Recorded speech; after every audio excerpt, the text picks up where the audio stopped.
LibriVox.org. The Odyssey by Homer, translated by Samuel Butler, Book 8. Banquet in the house of Alcinous. The games. Now when the child of morning, rosy-fingered dawn, appeared, Alcinous and Ulysses both rose. Alcinous led the way to the Phaeacian place of assembly, which was near the ships. When they got there, they sat down side by side on a seat of polished stone, while Minerva took the form of one of Alcinous' servants, and went round the town in order to help Ulysses to get home. She went up to the citizens, man by man, and said, "Aldermen and town counsellors of the Phaeacians, come to the assembly, all of you, and listen to the stranger who has just come off a long voyage to the house of King Alcinous. He looks like an immortal god." With these words she made them all want to come, and they flocked to the assembly, till seats and standing room were alike crowded. Every one was struck with the appearance of Ulysses, for Minerva had beautified him about the head and shoulders, making him look taller and stouter than he really was, that he might impress the Phaeacians favourably as being a very remarkable man, and might come off well in the many trials of skill to which they would challenge him. Then, when they were all got together, Alcinous spoke. "Hear me," said he, "aldermen and town counsellors of the Phaeacians, that I may speak even as I am minded. This stranger, whoever he may be, has found his way to my house from somewhere or other, east or west. He wants an escort, and wishes to have the matter settled. Let us then get one ready for him, as we have done for others before him. Indeed, no one has ever yet come to my house who has been able to complain of me not speeding him on his way soon enough.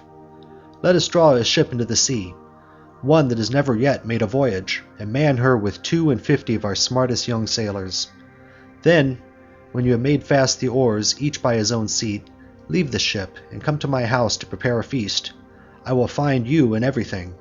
I am giving these instructions to the young men who will form the crew, for as regards you aldermen and town counsellors, you will join me in entertaining our guest in the cloisters. I can take no excuses, and we will have Demodocus to sing for us, for there was no bard like him, whatever he may choose to sing about." Alcinous then led the way, and the others followed after, while a servant went to fetch Demodocus. The 52 picked oarsmen went to the seashore as they had been told, and when they got there, they drew the ship into the water, got her mast and sails inside her, bound the oars to the thole-pins with twisted thongs of leather, all in due course, and spread the white sails aloft. They moored the vessel a little way out from land, and then came on shore and went to the house of King Alcinous. The outhouses, yards, and all the precincts were filled with crowds of men in great multitudes, both old and young, and Alcinous killed them 12 sheep, 8 full-grown pigs, and 2 oxen. These were skinned and dressed so as to provide a magnificent banquet.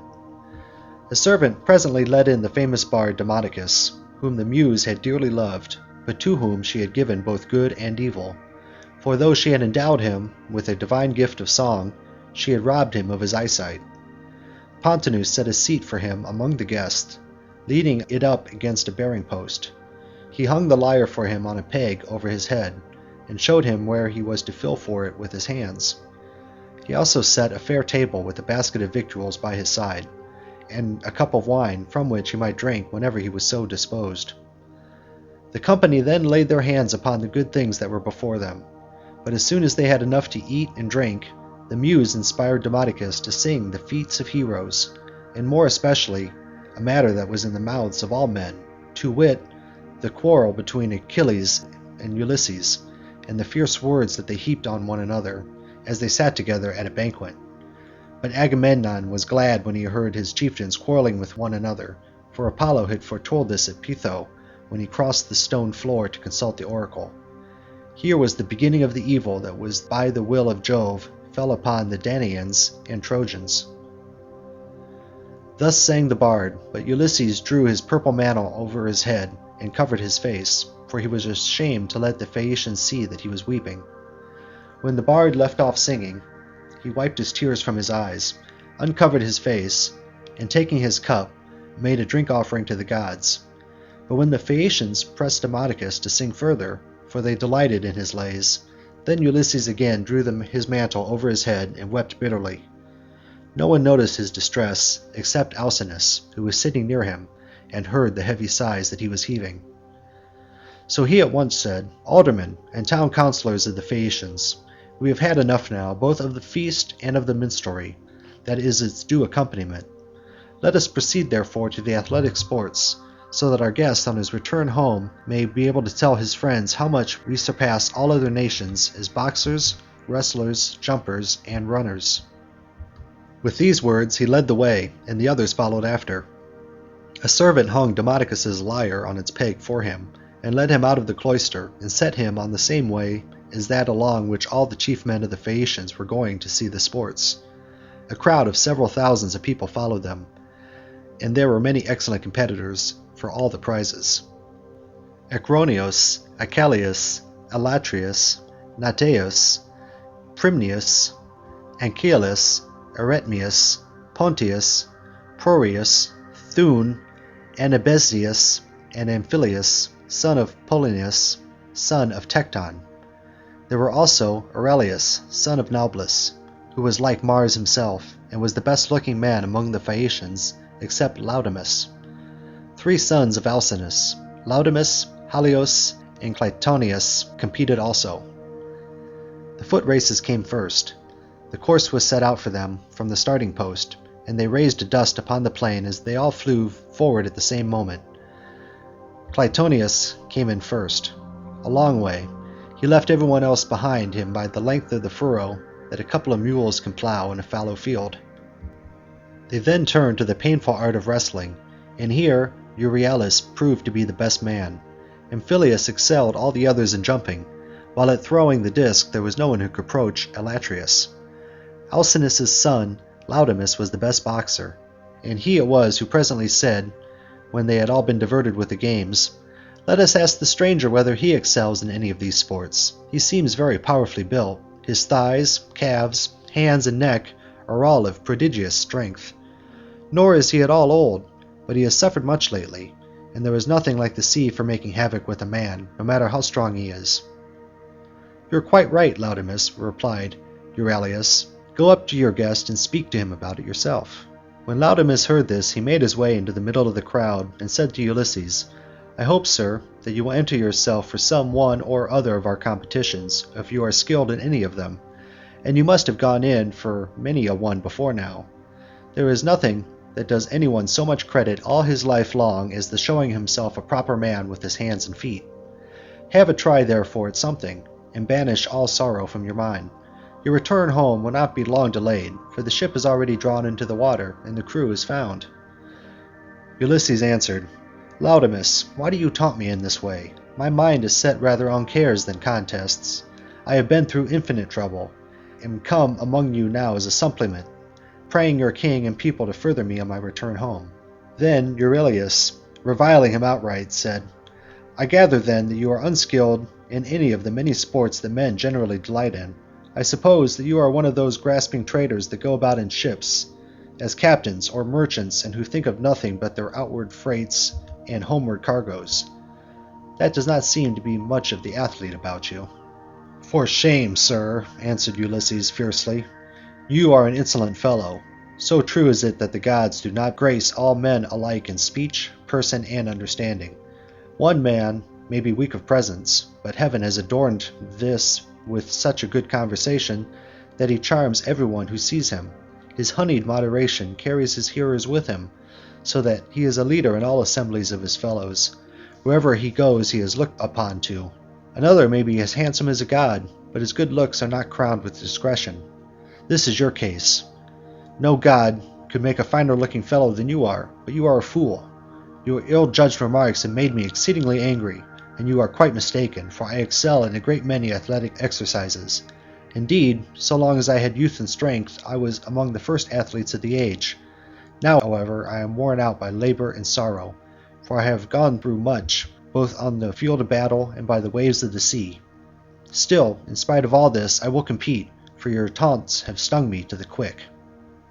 So he hurried up, without even taking his cloak off, and seized the disc, larger, more massive, and much heavier than those used by the Phaeacians when disc-throwing among themselves. Then, swinging it back, he threw it from his brawny hand, and made a humming sound in the air as he did so. The Phaeacians quailed beneath the rushing of its flight as it sped gracefully from his hand, and flew beyond any mark that had been made yet. Minerva, in the form of a man, came and marked the place where it had been fallen. "A blind man, sir," said she, "could easily tell your mark by groping for it. It is so far ahead of any other. You may make your mind easy about this contest, for no Phaeacian can come near to such a throw as yours." Ulysses was glad when he had found a friend among the onlookers, for he had begun to speak more pleasantly. "Young men," said he, "come up to that throw if you can, and I will throw another disc as heavy, or even heavier. If anyone wants to have a bout with me, let him come on, for I am exceedingly angry. I will box, wrestle, or run. I do not care what it is, for any man among you, all except Laodamas, but not with him, because I am his guest, and one cannot compete with one's own personal friend. At least I do not think it a prudent or sensible thing for a guest to challenge his host's family at any game, especially when he is in a foreign country. He will cut the ground from under his own feet if he does. But I will make no exception as regards anyone else, for I want to have the matter out and know which is the best man. I am a good hand at every kind of athletic sport known among mankind. I am an excellent archer. In battle I am always the first to bring a man down with my arrow, no matter how many more are taking aim at him alongside of me. Philoctetes was the only man who could shoot better than me when we Achaeans were before Troy and in practice. I far excel everyone else in the whole world of those who still eat bread upon the face of the earth, but I should not like to shoot against the mighty deed, such as Hercules, or Erichthus the Oechalian, men who could shoot against the gods themselves. This in fact is how Euryctus came prematurely by his end, for Apollo was angry with him and killed him because he challenged him as an archer. I can throw a dart faster than anyone else can shoot an arrow. Running is the only point in respect of which I am afraid some of the Phaeacians might beat me, for I have been brought down very low at sea, my provisions run short, and therefore I am still weak. They all held their peace, except King Alcinous, who began, "Sir, we have had much pleasure in hearing all that you have told us, from which I understand that you are willing to show your prowess, as having been displeased with some of our insolent remarks that have been made to you by one of our athletes, and which could never have been uttered by any one who knows how to talk with propriety. I hope you will apprehend my meaning, and will explain to any one of your chief men who may be dining with yourself and your family when you get home, that we have an hereditary aptitude for accomplishments of all kinds. We are not particularly remarkable for our boxing, nor yet as wrestlers, but we are singularly fleet of foot and are excellent sailors. We are extremely fond of good dinners, music, and dancing. We also like frequent changes of linen, warm baths, and good beds. So now, please, some of you who are the best dancers set about dancing, that our guest on his return home may be able to tell his friends how much we surpass all other nations as sailors, runners, dancers, and minstrels. Demodocus has left his lyre at my house, so run some one or other of you and fetch it for him." On this a servant hurried off to bring the lyre from the king's house, and the 9 men who had been chosen as stewards stood forward. It was their business to manage everything connected with the sports, so they made the ground smoothed and marked a wide space for the dancers. Presently the servant came back with Demodocus's lyre, and he took his place in the midst of them, whereupon the best young dancers in the town began to foot and trip it so nimbly that Ulysses was delighted with the merry twinkling of their feet. Meanwhile the bard had begun to sing the loves of Venus and Mars, and how they first began their intrigue in the house of Vulcan. Mars made Venus many presents, and defiled King Vulcan's marriage bed, so the sun, who saw what they were about, told Vulcan. Vulcan was very angry when he heard such dreadful news, so he went to his smithy, brooding mischief, got his great anvil into its place, and began to forge some chains which none could unloose or break, so that they might stay in that place. When he had finished his snare, he went off to his bedroom, and festooned the bedposts all over with chains like cobwebs. He also let many hang down from the great beam of the ceiling. Not even a god could see them, so fine and subtle were they.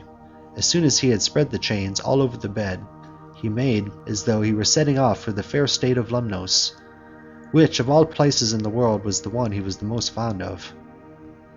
But Mars kept no blind lookout, and as soon as he saw him start, hurried off to his house, burning with love for Venus. Now Venus had just come in from a visit to her father Jove, and was sitting down when Mars came inside the house and said, as he took her hand into his own, "Let us go to the couch of Vulcan. He is not at home, but is gone off to Lemnos, among the Sintians, whose speech is barbarous." She was nothing loath, so they went to the couch to take their rest, whereupon they were caught in the toils which cunning Vulcan had spread for them, and could neither get up nor stir hand or foot, but found too late that they were in a trap. Then Vulcan came up to them, for he had turned back before reaching Lemnos, when his scout the sun told him what was going on.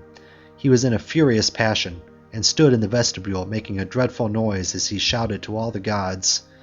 "Father Jove," he cried, "and all you other blessed gods who live forever, come here and see the ridiculous and disgraceful sight which I will show you. Jove's daughter, Venus, is always dishonouring me because I am lame. She is in love with Mars, who is handsome and clean built, whereas I am a cripple. But my parents are to blame for that, not I. They ought never to have begotten me.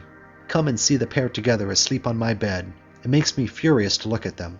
They are very fond of one another, but I do not think that they will lie there longer than they can help, nor do I think that they will sleep much. There, however, they will stay till her father has repaid me the sum I gave him for his baggage of a daughter, who is fair but not honest." On this the gods gathered to the house of Vulcan. Earth-encircling Neptune came, and Mercury the bringer of luck, and King Apollo, but the goddesses stayed at home, all of them, for shame. Then the giver of all good things stood in the doorway, and the blessed gods roared with inextinguishable laughter as they saw how cunning Vulcan had been, whereon one would turn towards his neighbor, saying, "Ill deeds do not prosper, and the weak confound the strong. See how limping Vulcan, lame as he is, has caught Mars, who is the fleetest god in heaven, and now Mars will be caught and cast in heavy damages." Thus did they converse, but King Apollo said to Mercury, "Messenger Mercury, giver of good things, you would not care how strong the chains were, would you, if you could sleep with Venus?" "King Apollo," answered Mercury, "I only wish I might get the chance, though there were 3 times as many chains, and you might look on, all of you, gods and goddesses, but I would sleep with her if I could." The immortal gods burst out laughing as they heard him, but Neptune took it all seriously, and kept imploring Vulcan to set Mars free again. "Let him go," he cried, "and I will undertake, as you require, that he shall pay you all the damages that you are held responsible among the immortal gods." "Do not," replied Vulcan, "ask me to do this. A bad man's bond is bad security. What remedy could I enforce against you if Mars should go away and leave his debts behind him, along with his chains?" "Vulcan," said Neptune, "if Mars goes away without repaying his damages, I will pay you myself." So Vulcan answered, "In this case I cannot and must not refuse you." Thereon he loosed the bonds that bound them, and as soon as they were free they scampered off, Mars to Thrace, and the laughter-loving Venus to Cyprus, and to Paphos, where is her grove and her altar fragrant with burnt offerings. Here the Graces bathed her, and anointed her with oil of ambrosia, such as the immortal gods make use of, and they clothed her in raiment of the most enchanting beauty. Thus sang the bard, and both Ulysses and the seafaring Phaeacians were charmed as they heard him. Then Alcinous told Laodamas and Halius to dance alone, for there was no one to compete with them. So they took a red ball which Polybius had made for them, and one of them bent himself backwards and threw it up towards the clouds, while the other jumped from off the ground and caught it with ease before it came down again. When they had done throwing the ball straight up into the air, they began to dance, and at the same time kept on throwing it backwards and forwards to one another, while all the young men in the ring applauded and made a great stamping of their feet. Then Ulysses said, "King Alcinous, you said your people were the nimblest dancers in the world, and so indeed they have proved themselves to be so. I am astonished, even as I saw them." The king was delighted at all this, and exclaimed to the Phaeacians, "Aldermen and town councillors, our guest seems to be a person of singular judgment. Let us give him proof of our hospitality, as he may reasonably expect. There are 12 chief men among you, and counting myself there are 13. Contribute each of you a clean cloak, a shirt, and a talent of fine gold. Let us give him all this in a lump down at once, so that when he gets his supper he may do so with a light heart. As for Euryalus, he will have to make a formal apology, and a present too, for he has been rude." Thus did he speak. The others, all of them, applauded him, and sent their servants to fetch presents. Then Euryalus said, "King Alcinous, I will give the stranger all the satisfaction you require. He shall have my sword, which is of bronze, all but the hilt, which is of silver. I will also give him the scabbard, which is newly sawn ivory into which it fits. It will be worth a great deal to him." As he spoke, he placed the sword in the hand of Ulysses, and said, "Good luck to you, father stranger. If anything has been said amiss, may the winds blow it away with that, and may heaven grant you a safe return, for I understand you have been a long way away from home, and have gone through much hardship." To which Ulysses answered, "Good luck to you too, my friends, and may the gods grant you every happiness. I hope you will not miss the sword you have given me along with your apology." With these words he girded the sword about his shoulders, and towards sundown the presents began to make their appearance, as the servants of the donors kept bringing them to the house of King Alcinous. Here his sons received them and placed them under their mother's charge. Then Alcinous led the way to the house and bade his guests take their seats. "Wife," said he, turning to Queen Arete, "go, fetch the best chest we have, and put a clean cloak and shirt in it. Also set a copper on the fire and heat some water. Our guests will take a warm bath. See also to the careful packing of the presents that the noble Phaeacians have made him. He will thus better enjoy both his supper and the singing that will follow. I shall myself give him this golden goblet, which is of exquisite workmanship, that he may be reminded of me for the rest of his life, whenever he makes a drink offering to Jove or to any of the gods." Then Arete told her maids to set a large tripod upon the fire as fast as they could, whereon they set a tripod full of bath water on to a clear fire. They threw on sticks to make it blaze, and when the water became hot, as the flame played upon the belly of the tripod. Meanwhile Arete brought a magnificent chest from her own room, and inside it she packed all the beautiful presents of gold and the raiment which the Phaeacians had brought. Lastly, she added a cloak and a good shirt from Alcinous, and said to Ulysses, "See to the lid yourself, and have the whole bound round at once, for fear anyone should rob you by the way when you are asleep in your ship." When Ulysses heard this, he put the lid on the chest, and made it fast with the bond that Circe had taught him. He had done so before an upper servant told him to come to the bath and wash himself. He was very glad of a warm bath, for he had no one to wait upon him ever since he had left the house of Calypso, who was, as long as he remained with her, had taken as good of care of him as though he had been a god. When the servants had done washing and anointing him with oil, and had given him a clean cloak and shirt, he left the bathroom and joined the guests who were sitting over their wine. Lovely Nausicaa stood by one of the bearing posts supporting the roof of the cloister, and admired him as she saw him pass. "Farewell, stranger," said she. "Do not forget me when you are safe at home again, for it is to me first that you owe a ransom for having saved your life." And Ulysses said, "Nausicaa, daughter of the great Alcinous, may Jove, the mighty husband of Juno, grant that I may reach my home, so I shall bless you as my guardian angel all my days, for it was you who saved me." When he had said this, he seated himself beside Alcinous. Supper was then served, and the wine was mixed for drinking. A servant led the favourite bard Demodocus, and set him in the midst of the company, near one of the bearing posts, supporting the cloister that he may lean against it. Then Ulysses cut off a piece of roast pork with plenty of fat, for there was abundance left on the joint, and said to a servant, "Take this piece of pork over to Demodocus, and tell him to eat it. For all the pain his lays may cause me, I will salute him none the less. Bards are honoured and respected throughout the world, for the muse teaches them their songs and loves them." The servant carried the pork in his fingers over to Demodocus, who took it and was very much pleased.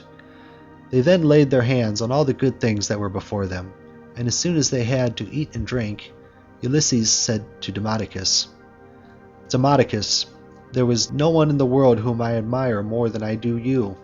You must have studied under the Muse, Jove's daughter, and under Apollo, so accurately do you sing of the return of the Achaeans, with all of their sufferings and adventures. If you were not there yourself, you must have heard it all from some one who was. Now, however, change your song, and tell us of the wooden horse, which Epeus made with the assistance of Minerva, and which Ulysses got by stratagem into the fort of Troy, after freighting it with the men who afterwards sacked the city. If you will sing this tale aright, I will tell all the world how magnificently heaven has endowed you." The bard was inspired of heaven, took up the story at the point where some of the Argives set fire to their tents and sailed away, while others, hidden within the horse, were waiting with Ulysses in the Trojan place of assembly. For the Trojans themselves had drawn the horse into their fortress, and it stood there while they sat at council round it, and they were in 3 minds as to what they should do. Some were for breaking it up then and there. Others would have it dragged to the top of the rock on which the fortress stood and then thrown down the precipice, while yet others were for letting it remain as an offering propitiation for the gods. And this was how they settled it in the end, for the city was doomed when it took in that horse, within which were all the bravest of the Argives, waiting to bring death and destruction to the Trojans. Anon he sang how the sons of the Achaeans issued from the horse, and sacked the town, breaking out from their ambuscade. He sang how they overran the city hither and thither, and ravaged it, and how Ulysses went raging like Mars along with Menelaus to the house of Deiphobus. It was there that the fight raged most furiously. Nevertheless, by Minerva's help, he was victorious. All this he told, but Ulysses was overcome as he heard him, and his cheeks were wet with tears. He wept as a woman weeps when she throws herself on the body of her husband who has fallen before his own city and people, fighting bravely in defense of his home and children. She screams aloud and flings her arms about him as he lies gasping for breath and dying, but her enemies beat her from behind about the back and shoulders and carry her off into slavery, to a life of labor and sorrow, and the beauty fades from her cheeks. Even so piteously did Ulysses weep, but none of those present perceived his tears except Alcinous, who was sitting near him, and could hear the sobs and sighs that he was heaving. The king therefore at once rose and said, "Aldermen and town counsellors of the Phaeacians, let Demodocus cease his song, for there are those present who do not seem to like it. From the moment that we have done supper and Demodocus began to sing, our guest has been all the time groaning and lamenting. He is evidently in great trouble, so let the bard leave off, that we may all enjoy ourselves, hosts and guests alike. And this will be much as it should be, for all these festivities, with the escort and the presents that we are making with so much goodwill, are wholly in his honor, and anyone with even a moderate amount of right feeling knows that he ought to treat a guest and a suppliant as though he were his own brother. Therefore, sir, do not on your part affect no more concealment, nor reserve in the matter about which I am about to ask you. It will be more polite in you to give me a plain answer. Tell me the name by which your father and mother over yonder used to call you, by which you were known among your neighbors and fellow citizens. There was no one, neither rich nor poor, who was absolutely without any name whatever, for people's fathers and mothers give them names as soon as they are born. Tell me also your country, nation, and city, that our ships may shape their purpose accordingly and take you there. For the Phaeacians have no pilots, their vessels have no rudders, as those of other nations have, but the ships themselves understand what it is we are thinking about and want. They know all the cities and countries in the whole world, and can traverse the sea just as well, even when it is covered with mist and cloud, so there is no danger of being wrecked or coming to any harm. Still, I do not remember hearing my father say that Neptune was angry with us for being too easygoing in the matter of giving people escorts. He said that one of these days he would wreck a ship of ours as it was returning from having escorted someone, and bury our city under a high mountain. This is what my father used to say, but whether the god will carry out his threat or no is a matter which he will decide for himself. And now tell me, and tell me true, where have you been wandering, and in what countries have you traveled? Tell us of the peoples themselves, and of their cities. Who were hostile, savage, and uncivilized, and who, on the other hand, hospitable and humane? Tell us also why you are made so unhappy on hearing about the return of the Argive Danaans in Troy. The gods arranged all this and sent them their misfortunes in order that future generations might have something to sing about. Did you lose some brave kinsman of your wife's when you were before Troy? A son-in-law or father-in-law, which are the nearest relations a man has outside his own flesh and blood? Or was it some brave and kindly-natured comrade? For a good friend is as dear to a man as his own brother. End of Book 8.